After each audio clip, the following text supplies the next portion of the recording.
Por que não somos como o cerrado? Que bom seria se quando chovesse dentro de nós, brotasse a primavera. Essa frase é da Rosa Berg e hoje eu vou te apresentar o Espaço Multiuso Serratenses.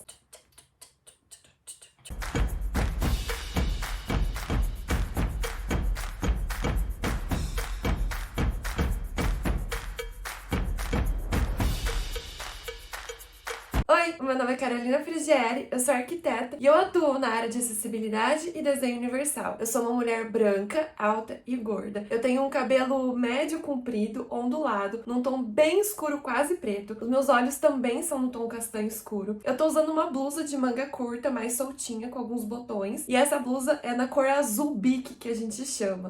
Eu tô sentada numa cadeira gamer na cor preta com detalhes em cinza. Atrás de mim tem uma parede num tom de amarelo quase branco. Do meu lado direito tem uma porta de madeira. Do meu lado esquerdo tem uma mesa também de madeira. Em cima dessa mesa tem uma agenda preta. Nessa parede atrás de mim tem duas prateleiras com alguns objetos de decoração, como porta-retrato, quadrinhos com frases. Caso seja a primeira vez que você esteja me assistindo, eu tenho um quadro aqui no meu canal em que eu analiso projetos de outros escritórios, projetos que já foram construídos. O meu objetivo aqui não é criticar, não é julgar esse projeto, até porque eu não sei dos detalhes que fizeram o projeto ser do jeito que ele é. O meu objetivo é realmente analisar esse projeto sob o viés da acessibilidade, o que foi feito, o que funcionou, o que talvez poderia ser melhor. E se tem algum projeto que você quer que eu analise, manda aqui nos comentários. O Serratenses é um espaço multiuso construído dentro do Jardim Botânico de Brasília, em uma área de cerrado preservada e nativa. Esse espaço ficou pronto no ano de 2015 e já no ano seguinte, em 2016, recebeu um prêmio internacional reconhecendo a qualidade do seu espaço construído. O escritório responsável por esse projeto é o Spirale Arquitetura, e aqui eu vou colocar uma imagem aérea, do Serratenses, em que você já começa a ter uma dimensão melhor de como que é esse edifício. Então é possível visualizar que esse espaço tem um formato em espiral, num formato que se assemelha a uma concha, a concha de um caramujo, por exemplo, e para quem conhece, ele foi inspirado na sequência de Fibonacci. A cobertura desse espaço é com telhas metálicas do tipo sanduíche, possui um maior isolamento acústico e térmico. A estrutura são com pilares e vigas de madeira aparente e as paredes em geral são na cor branca mesmo. O paisagismo desse local retrata bem o cerrado, com espécies nativas, algumas áreas de grama, árvores de pequeno porte e arbustos. Ele possui uma área de 2.500 metros quadrados e, como eu já falei, está localizado dentro do Jardim Botânico de Brasília. A criação desse espaço teve como base dois programas. O primeiro, Programa de Proteção, Planejamento e Gestão para a Estação Ecológica do Jardim Botânico, e o segundo é o próprio Plano Diretor do Jardim Botânico de Brasília. O escritório de arquitetura responsável, o Spirale Arquitetura, afirma que o objetivo era projetar um espaço eficiente, mas com baixo impacto ambiental, visto que ele está localizado numa área de preservação de mata nativa do Cerrado. E isso ocorreu através da incorporação de características do seu entorno, do seu local, de forma que contribuísse para as pessoas, tanto usuários quanto visitantes desse espaço, se sentissem confortáveis, inspiradas e realmente acolhidas por esse local. E quando você vai vendo algumas fotos, é exatamente essa sensação que passa, de que você está sendo acolhido para o edifício ao mesmo tempo em que você faz parte daquela paisagem. É possível perceber que a edificação, claro que se destaca no local, porque é um edifício no meio de mata nativa, de uma área nativa do Cerrado, mas ao mesmo tempo parece que ele sempre esteve ali, parece que ele se integra com essa vegetação, com essa paisagem do Cerrado. E de acordo com usuários desse espaço, o edifício se assemelha a um oásis no meio do deserto. E a sua arquitetura permite um descanso, uma renovação, tanto para o corpo quanto para a mente. Então, como eu falei, esse edifício, a planta desse edifício, tem um formato em espiral, ele é escalonado, então os espaços vão ocorrendo em forma de leque, sendo que o centro dessa espiral, vamos dizer assim, é um mirante e observatório. E eu encontrei algumas informações de que esse espaço é utilizado também para observar, para notar possíveis focos de incêndio na paisagem ao redor. Esse formato em espiral, ele não possui apenas uma finalidade estética para ser bonito.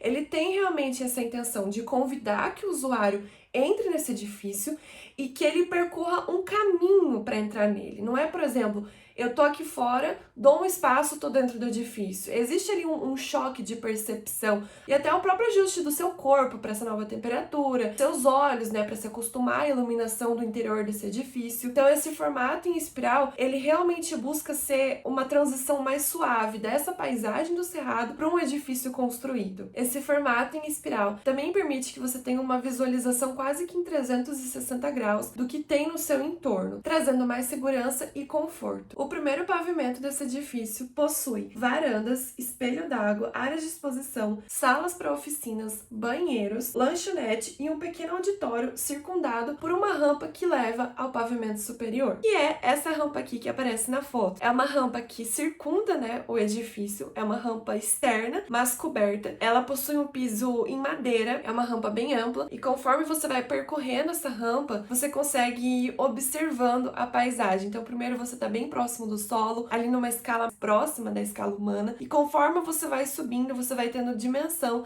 do espaço que tem ao seu redor, da paisagem, das árvores, da vegetação. No andar superior, como eu comentei, tem o mirante, que também serve para receber eventos, biblioteca, algumas áreas administrativas e banheiro. O escritório afirma que desde o início, né, da concepção desse projeto, foram analisadas, foram levadas em conta as condições bioclimáticas do local. Porque sim, quando você constrói um edifício, né, numa área nativa, numa área que ainda não foi ocupada pelo ser humano, você vai causar um impacto ambiental. Porém, né, de acordo com as estratégias que você vai utilizar, seja da estrutura, seja do formato do edifício, você consegue tornar esse impacto ambiental menor, né, que ele seja um pouco menos agressivo. Toda a estrutura em madeira que eu comentei anteriormente, dos pilares da vigas, que é uma estrutura exposta, né, você consegue ver esses pilares e vigas, é com madeira de eucalipto, que é muito utilizada na construção civil, porque ela possui um rápido crescimento e uma boa durabilidade, apesar de existirem algumas questões a serem discutidas com relação ao equilíbrio do meio ambiente, né, em que esse eucalipto está localizado.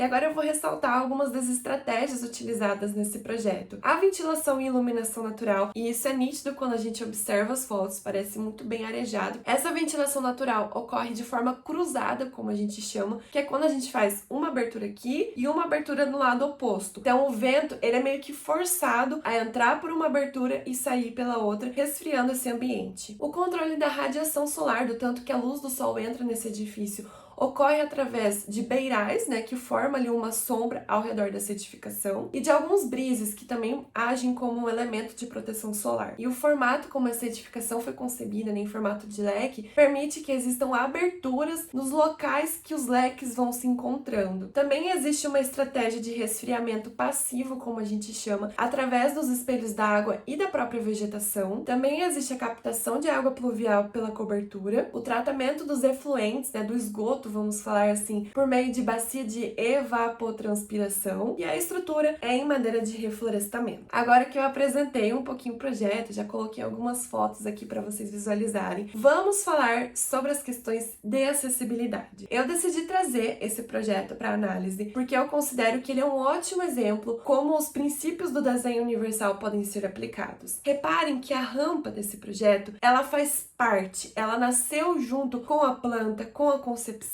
com a estrutura, e ela é o caminho utilizado por praticamente todo mundo. Então não existe aquela separação de eu vou pôr uma escada linda, né, que tem uma visual para fora, e aí para quem precisar eu tenho um elevador ali no canto escondido. Não, eu vou utilizar uma solução que atenda a grande esmagadora maioria do público. Essa rampa, como é possível ver na foto, ela tem um piso de madeira. Precisaria ser verificado se esse piso não causa a trepidação da cadeira, né, quando a cadeira fica tremendo, ou o andador, o carrinho de bebê, o que for. Se esse piso, ele é seguro para todos os públicos. O corrimão e guarda-corpo teria que ser melhorado, né? O corrimão não tá exatamente como a norma indica. Ele precisa ter duas alturas, né? Aqui a gente só tem uma altura. E aqui tem uma característica que eu já falei lá no Instagram, dessas barras serem na horizontal. Isso não é o indicado. Porque quem tem criança em casa sabe que isso aqui, essas barras na horizontal, é um convite para a criança se pendurar, para a criança escalar.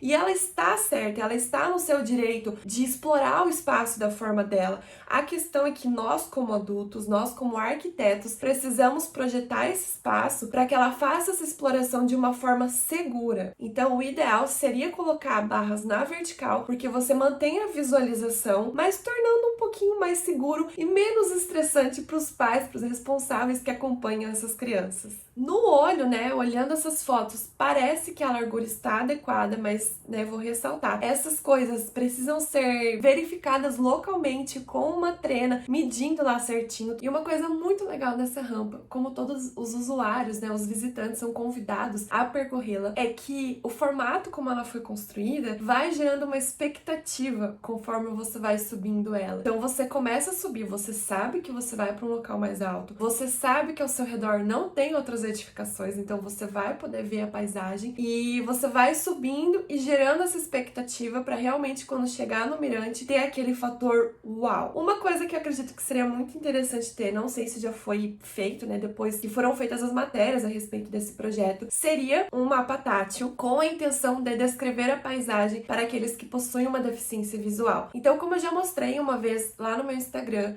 de um local em Florença, na Itália, em que existia um mapa tátil, não no sentido de você se orientar, de percorrer o edifício, mas de descrever de forma manual, de forma tátil mesmo, o que você tem ao seu redor, o que as pessoas que não possuem uma deficiência visual estão vendo. Então eu acredito que isso seria muito interessante, essa descrição da paisagem de uma forma tátil e que a pessoa possa usar de forma autônoma, independente. Outra coisa que eu não lembro se eu vi nas fotos ou se eu pensei que seria legal, mas que essa rampa tivesse espaço de descanso. Então sobe uns pedaços de rampa, vamos falar assim, ter ali uma plataforma com um banco, por exemplo, um espaço para estacionar o carrinho de bebê, a cadeira de rodas, o andador, para você poder ir admirando essa paisagem ao longo do percurso e também para descansar, caso você tenha alguma limitação física, caso você tenha uma mobilidade reduzida. Então seria legal ter esses espaços de descanso, mas talvez isso não tenha ocorrido por conta do espaço para fazer essa rampa mesmo. E aí depois de subir essa rampa, você chega nesse espaço que é o mirante. Junto a esse mirante existe esse outro espaço, tô colocando uma imagem aqui, que é uma biblioteca, área de estudos, e aqui tem várias características a serem ressaltadas. A primeira, o espaço. É nítido que é um espaço amplo, tem uma circulação confortável, não é aquela circulação que você fica se esbarrando em outras pessoas. E tem também, com vista, né, para esse centro, para esse mirante, uma bancada de estudos. Eu achei muito legal, porque essa bancada não tem cadeiras, é uma bancada, acredito que de concreto, e ela circunda, né, esse espaço redondo ali da parede do centro. Então você pode aproximar a cadeira de rodas, como essa bancada pode ser utilizada para exposição mesmo, né, para expor artesanatos da região, algum livro aberto. Então é legal ter esses espaços, podem ser utilizados de diferentes formas. Novamente, precisaria conferir com a fita métrica a questão das alturas, mas eu acredito que a altura dessas estantes está adequada. Talvez ali nas duas prateleiras mais superiores seria legal apenas colocar algo para exposição, para visualização, ou algum livro repetido, né, como é uma biblioteca, para que não impeça o acesso de pessoas, já que provavelmente essas duas prateleiras estão fora da faixa de alcance. Uma coisa que eu também achei muito legal nesse projeto foram essas janelas embaixo das estantes de livros, porque você traz uma iluminação natural. É uma iluminação que muito provavelmente não ofusca a pessoa quando ela está sentada na bancada de estudos. E também é muito legal porque deve ser convidativo para as crianças, né, se abaixarem, conseguirem olhar ali na janelinha, ter uma outra percepção de mundo e tornar o espaço interessante para elas mesmo. Ainda dentro dessa nossa análise de acessibilidade, faltam algumas coisas importantes, talvez elas tenham sido colocadas depois. Se você já visitou esse local, se você foi recentemente, me conta aqui nos comentários. Mas sinalização tátil, placas de informação em braille, eu não encontrei fotos do banheiro e do sanitário, se ele é acessível ou não. Eu acredito que precisaria ser verificada a questão de como que a pessoa chega até esse local. Eu acredito que seja só por carro, porque pelo que eu vi ali no Google Maps, ele fica bem isolado, né, no Jardim Botânico mesmo. Então, aonde esse carro estaciona? Será que é só terra ou será que tem alguma parte que é asfaltada? Que a cadeira consiga descer, né, que o carrinho de bebê consiga circular tranquilamente. Mas eu escolhi trazer esse projeto, primeiro, projeto brasileiro, reconhecer a arquitetura que tem sido feita aqui, e segundo, porque é difícil encontrar bons exemplos da